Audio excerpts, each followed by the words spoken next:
What's up, everybody? Chewy89 coming at you today, and this time, another Marvel Crisis Protocol video, but this time we're going to talk about my League game Season 4. Happy to say I was able to take this one against the Dark Dimension. It was 16 to 6, I believe I took it at the end of like round 4 or 5. I can't remember what round it was. But I have to say, this was a lot better than what I did against Suzu Mikazo. Um, but yeah, I was scared to death of this list of Dark Dimension. I don't know why, but I was like I mean, not getting any reps against it, not knowing what to do against him, and on top of that, everybody has like a different roster for them, right? Like it's insane the amount of stuff that you can do with them. Anyways, before we get into it's a little bit of analysis here, let's just talk about certain things I did here in this game that went in for me. Do me a favor if you can, comment down below. Let me know your thoughts on Dark Dimension and what do you think of them as an affiliation?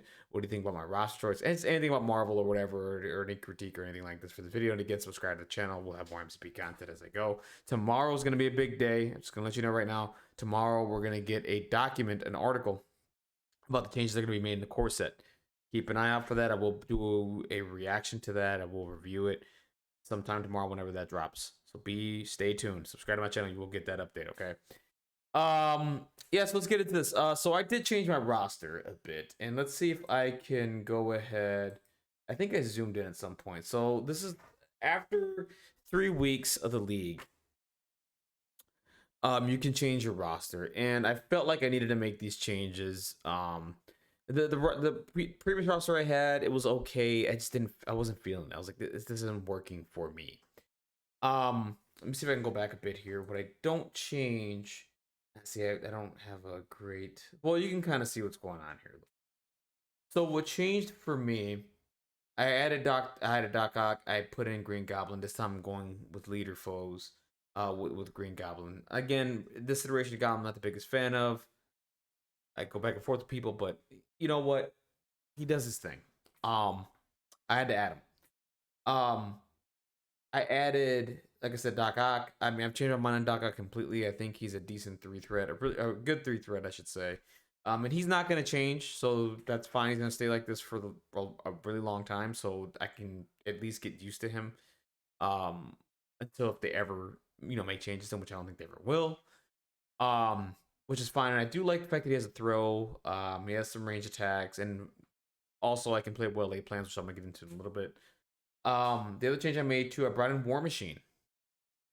Again, really high physical defense. The reason why he's a Doom Prophecy target. He's durable with the -1 damage, and he has a beam. I mean, he has one of the best beams, if not, he has one of the best beam attacks in the game. It's physical. It's you gain a damage, you gain power equal to damage dealt per attack. So he can really gain a lot of power if his dice just pop off. I like him on hammers, and I like him in situation, and I like him on Mutant Madman as well because of the high physical defense. I can go and possibly steal a take a trap with without having any issues. So he was added, and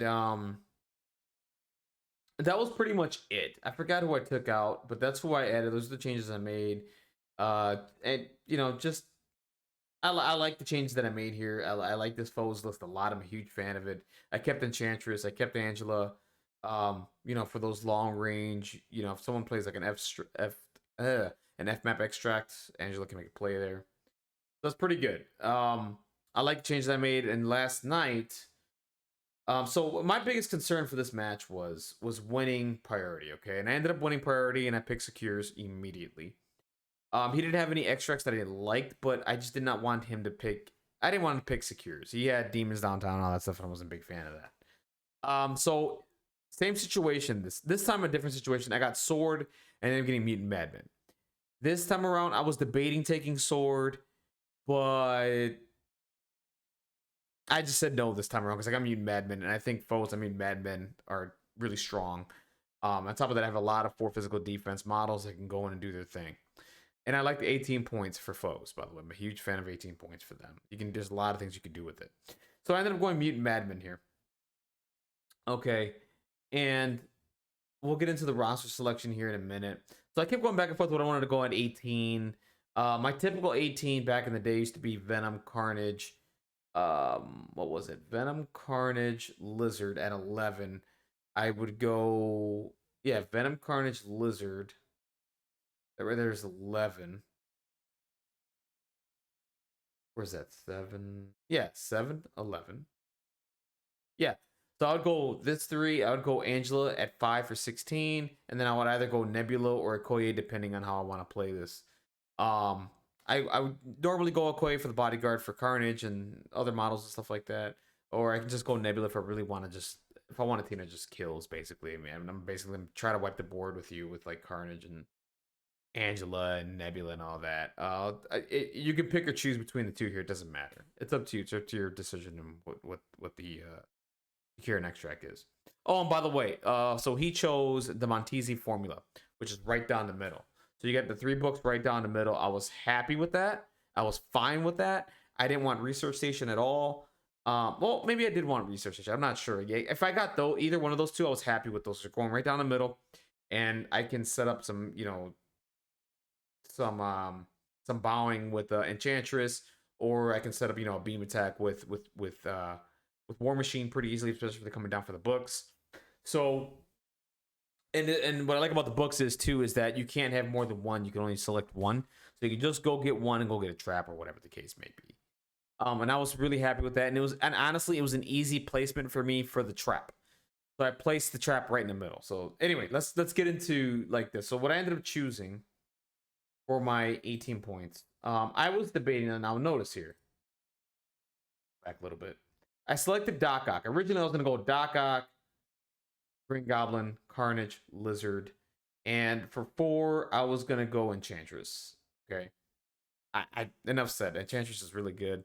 The beam attacks, all that. I was going to play well-laid plans and all this stuff. This was originally my plan.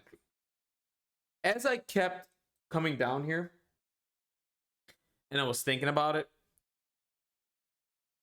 I didn't feel like in this scenario I needed well-laid plans.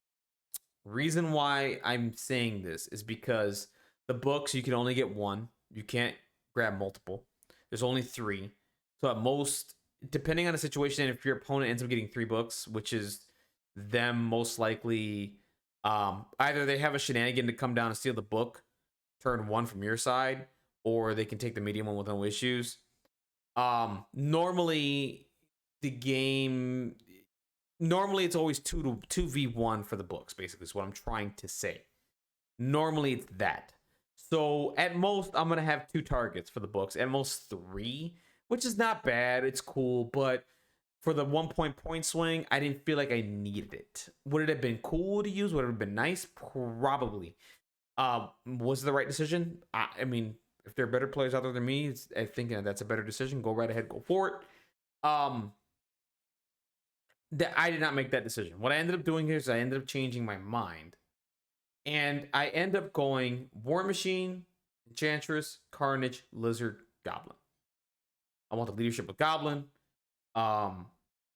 Lizard is just amazing. He's a tank on the cures and all that. Carnage is enough said. He turns a game around. Enchantress can turn a game around. War Machine can turn a game around, right? With beams and all that stuff. And on top of that, what I have here is 1, 2, 3, 4 models that have 4. Carnage has 5, Lizard has 4, Goblin has 4, War Machine has 4. So I have the physical defense on my side. I should be able to turn traps like that, like nothing, with no problem. And on top of that, I have 3 models that can go to the opponent's side in 2 moves and take the opponent's trap. My plan originally was literally, I was just going to get aggressive. I was just going to be in his face and like keep the game at a certain area so Carnage can just go off and kill things. Right? I was going to basically send Lizard and Goblin up to take traps and then have somebody behind take the 2 traps behind me. That was my plan. So that's the thought process behind this and why I chose the roster. And I get a leadership, right? So for tactics, what I end up doing here is instead of going well-laid plans, I go Sinister Traps, Follow Me, Doom Prophecy, Carnage Rules, all you've got.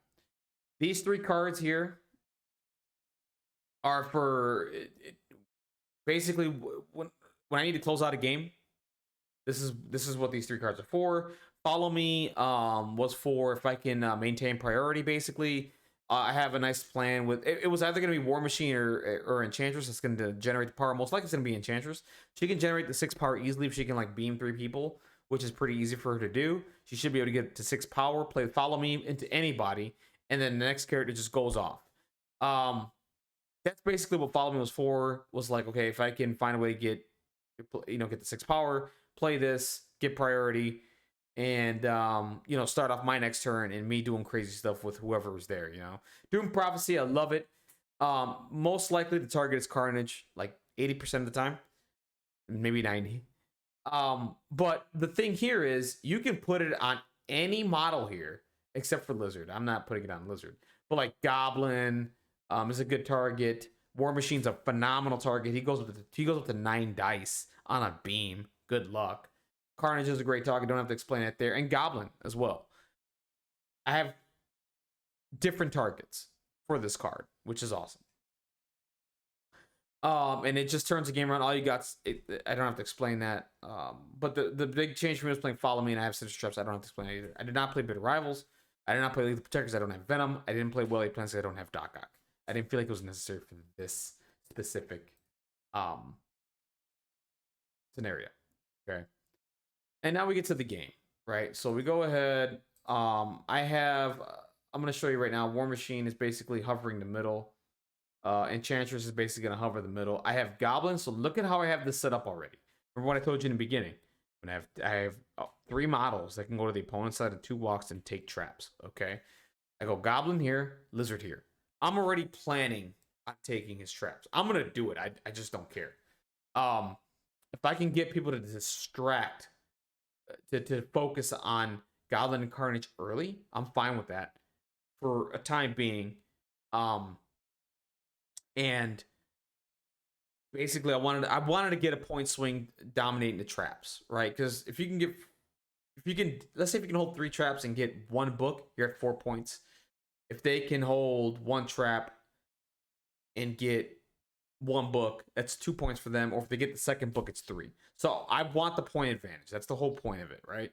I want to put the pressure on points wise and control the objective and do what I need to do, and then set up big plays for Carnage when I can. That's my whole mindset for this.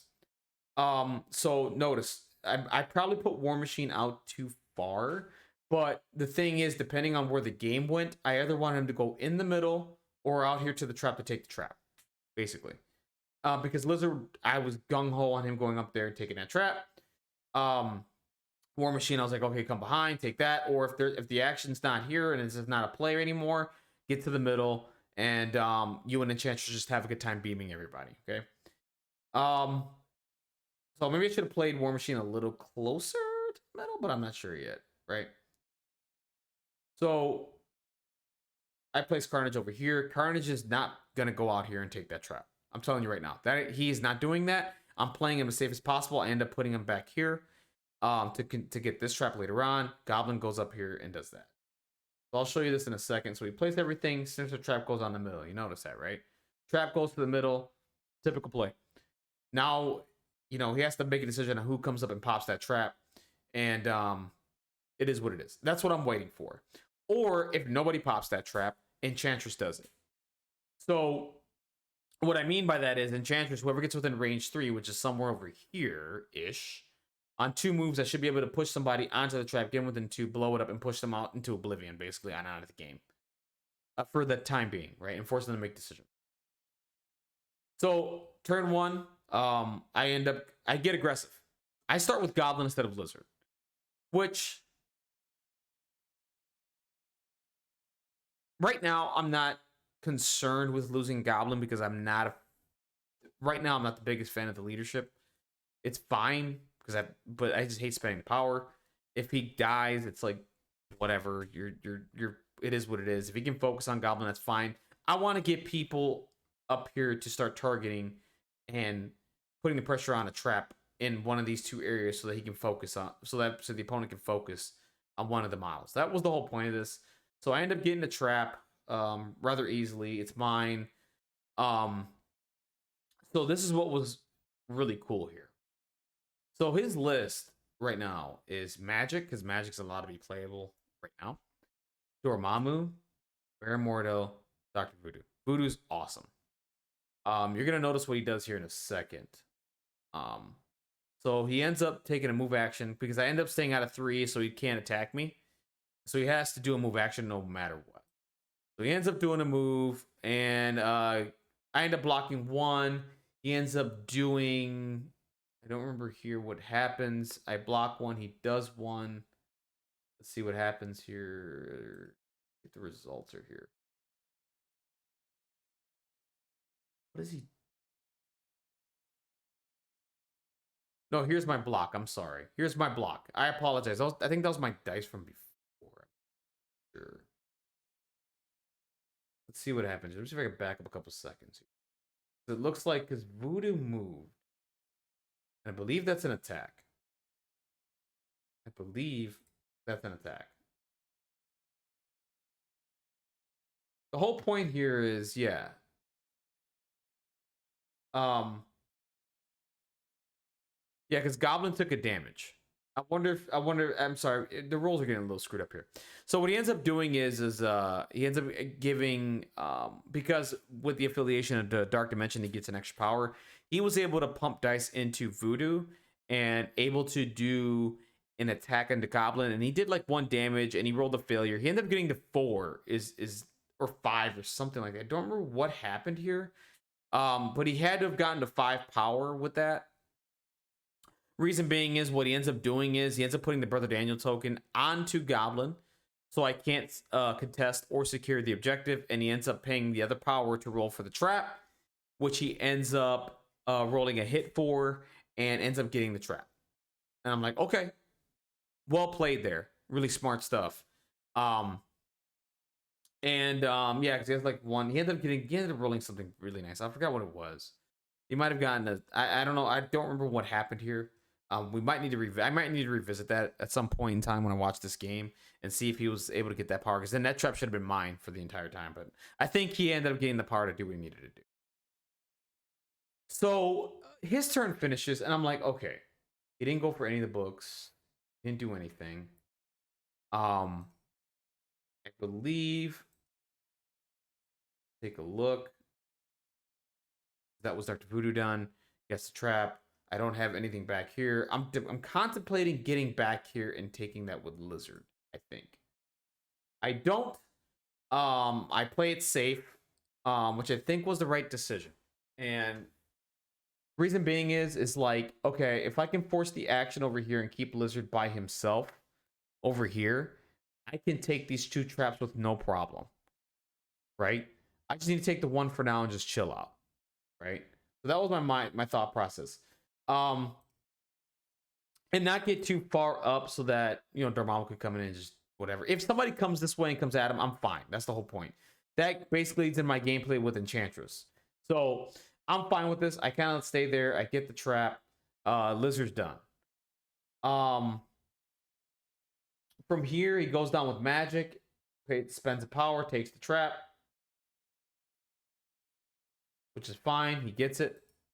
He ends up moving and does not have the power. He ends up outside of 1 because he placed right back over here, moved out to here, and was outside of 1 of the book to pick it up, and it basically just stayed there, which is interesting. So now I'm noticing he's going towards this direction. Okay. Magic went over here to try to get the book. Somebody's gonna try to come over here and get the book. So I'm like, okay, War Machine, since that's where the action's going, you need to stay over here somewhere. I go War Machine, pick up the back book. So right now I'm securing 2 points. I get out to here. So I want to get in the game now. Right? So I'm like, okay, we're gonna set up some plays next turn to get some beams going and get our turns going for like follow me and all that stuff. I believe the next activation is Baramordo. Basically he wants to stay out of me pushing him into the trap there.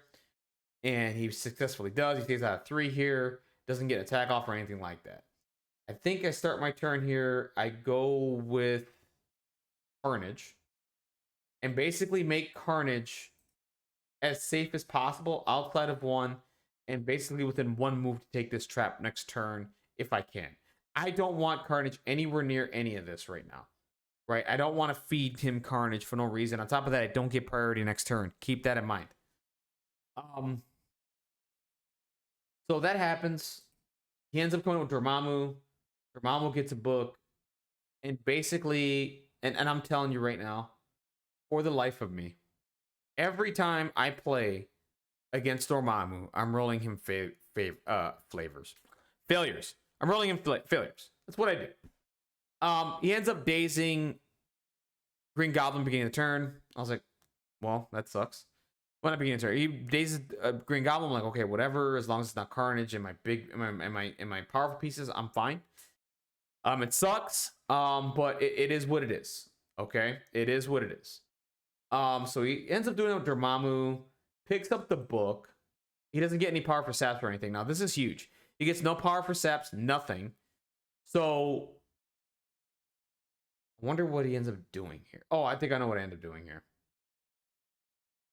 So he's checking ranges. So he uses his second action, I think, to move to get within 4 of Carnage. And this is the beauty of having Carnage too. His focus is Carnage. So he wants to go on and do things to Carnage as well. So if you can put him in a position where it forces them to move and use an action to move near him, and that way you can get your gameplay going, that's good. So what ends up happening here, he stands out of 2. There's no way he can stay, like he's staying out of 2, but there's no way he can stay out of 3 of Enchantress now. And I'm like, nice.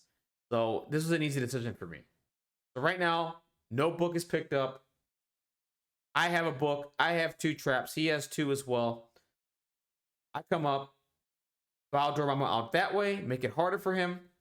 I roll the nuts. You're going to see my die roll here in a minute. I rolled 2 hits, 2 crits, and a wild, which is insane.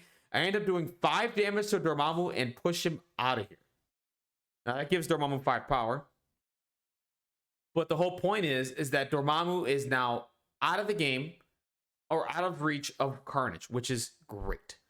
If he wants to get Carnage, he's going to have to commit to it. And I'm making him do that with these decisions right here. So now we're in a pretty decent position. I end up scoring 3-2. I lost Goblin. I still have Brother Daniel on me, and he ends up taking back Brother Daniel here at some point. The next die rolls are like whatever. I believe he starts with Dr. Voodoo first. And let's just put it like this. He ends up KOing Goblin here this turn. You're going to find out here in a second. He ends up doing some damage. And then ends up throwing the thing behind me to, well, KO Goblin, basically. Just put it like that. That's all he did. Which is like, ugh, okay, lost leadership, whatever. The other so now here's what's key, okay? I know for a fact here, Voodoo's gone and not going anywhere.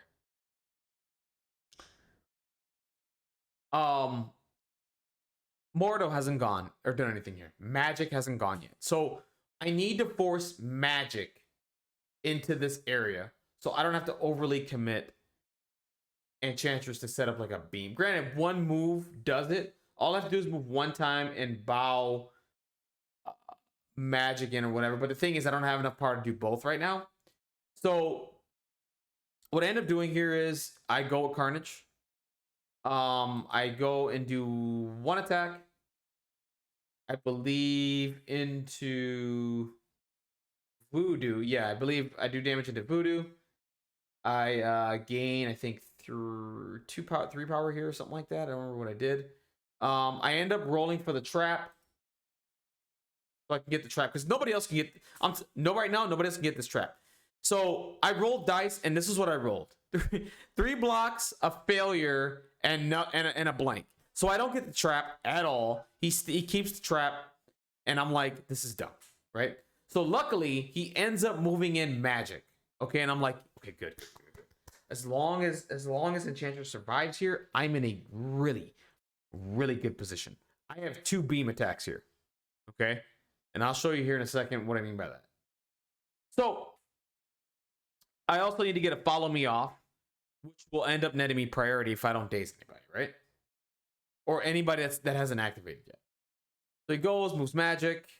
I do well. He rolls pretty well as well. I think he gets a couple of points of damage here. Gets 2 damage. I get 4 power. We're in a good spot.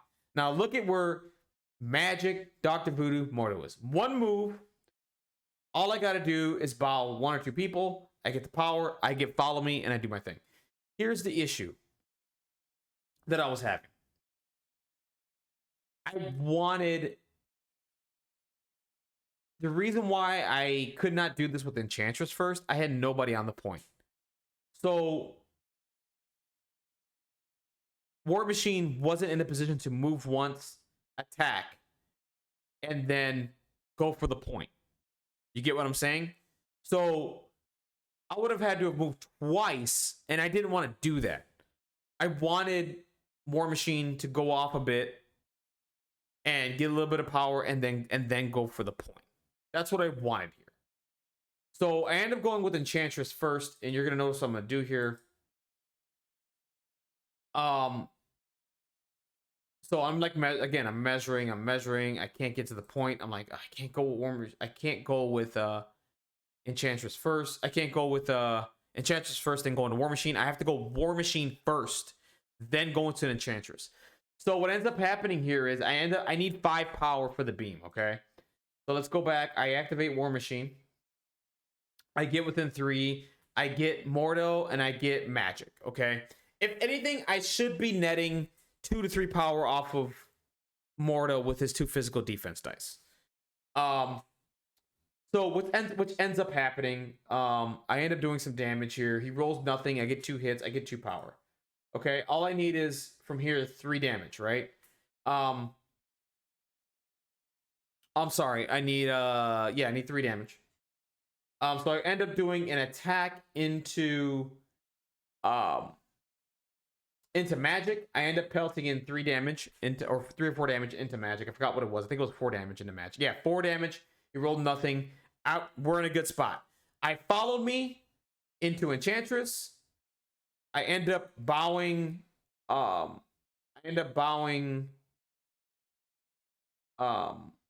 Voodoo into the beam. Now I should have measured this beforehand. I think I already had the beam here. This might have been a mistake, but it is what it is. Because I end up bowing Magic because I didn't think I had the beam with all 3. So I end up doing my attacks, and I'm hoping to get some saps. I end up with this attack going through all 3 of them, netting me about, let's see, 3 powers. I got no saps. Okay, I end up getting no saps. Enchantress, I end up spending a power, rolling for the trap. I don't get it again with 2 dice. I just need 1 hit. I did not get the 1 hit. Again, like I said, I wanted to do this with War Machine, but I was not within range to do this, okay? So that's what sucks here about this. So it is what it is. I get the beam, don't get the trap. I did follow me. I get what I want here. I end up bowing Mordo out so I can force Mordo to move attack, right? So which gets me priority for next turn, which is awesome, because the next play here is if he doesn't stay here and deals with Lizard's gonna get this trap over here with no problem. Okay. So what ends up happening here is I bow Mordo and I roll for the trap. I don't get it. That's the whole point. I rolled a blank and a block. Whatever. That's life. Bow him out. So he ends up coming in with Baron Mordo. He doesn't attack. I don't think does much here to Enchantress. I think leaves her on 1. Okay, let's go back here a little bit. So he moves in with Mordo. I don't think Mordo does anything. He does an attack. And again, that push that I did with Enchantress, look what it did to Dormammu. Dormammu is not within 4 of Carnage, which I don't want him to be. I think this is what they move. I don't know if this is with a teleport. I think this is what I can't remember what it was. But the whole point is I have to spend. I made him spend power to and. Oh, so what happened before this? I'm sorry. He goes with Mordo. I was hoping he'd go with Dormammu next. He doesn't. He goes with Mordo, which forces me to stay here on a trap with Lizard because I didn't want to overcommit and force him to come down here and turn these 2 traps. I wanted to guard one. Okay, that's so I went with Lizard, stayed there. I put him in the position where I can get the middle book, because that's still there, and to get that trap next turn. You're gonna find out how I do that. So that happens. Again, he comes in with Dormammu, not within range of Carnage, not within range of whatever. Doesn't attack into Enchantress, dazes her. I'm fine with that. Does not get any saps, I believe, which is good. So his power generation is a little bit low, and it is what it is. Okay. So then we go to turn. Oh no, so he ends up dropping the book. Oh, so here was the other cool part here. So what ends up happening is because of the power generation, Magic died at the beginning of the power phase. Mordo ends up taking another point of damage, I believe, and puts him to 4. And Voodoo's alive on a bucket. Okay, so now Carnage is in a great position. By the way, Carnage is in a really good position, okay? I'm in a position to daze 2 models and get this trap back. If I can do that, that dazes 2 models here. And I'm in a really good spot. 3 models are dazed, and I can just have a really good time here. And Enchantress is back, and online, and all this stuff. And I have War Machine to do beams and all this stuff. So I have a lot of plays here. Basically, what ends up happening is, long story short, because I got to cut this video out right now. I daze Voodoo. I get the attack of paint the town red. I do my damage. I end up dazing Baramordo. I come back, get the trap, and we're good to go here. And we just sit there. So now he ends up coming with Dormammu. I believe he ends up KOing War Machine and Enchantress. And that's Dormammu done. And he has field dressing too. So I think he had a little bit of an error here, and he gained no power the entire time. So he did not field dressing Mordo or Voodoo or Magic back. So once that happened, I'm like, I'm going to get a nice point swing here. I'm going to get all 4 traps. I end up making a mistake here. This was dumb of me. I'll show you something in a second. So I do an attack into Dormammu for some reason. I don't know why. And I end up, so no, I bowed Dormammu and moved him. And then I go and did another attack.